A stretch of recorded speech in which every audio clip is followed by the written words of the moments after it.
নমস্কার, সুরজিৎ মান্না ক্রিয়েশনস চ্যানেলের পক্ষ থেকে তোমাদের সবাইকে সুস্বাগতম। আশা করি তোমরা সকলে ভালো এবং সুস্থ আছো।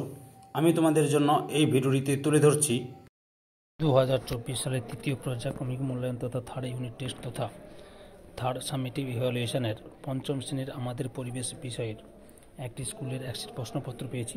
সেই প্রশ্নপত্রের এমসিকিউ ও এসিকিউ প্রশ্নের উত্তরগুলো করা আছে। তোমরা পুরো ভিডিওটি লক্ষ্য করো, আর ভিডিওটি কেমন লাগলো কমেন্ট করে জানিও এবং ভিডিওটি লাইক দাও এবং শেয়ার করো। পুরো প্রশ্নপত্রটি লক্ষ্য করো, আমি তোমাদের পুরো ভিডিওটি লক্ষ্য করো, প্রশ্নপত্রটি দেখাচ্ছি।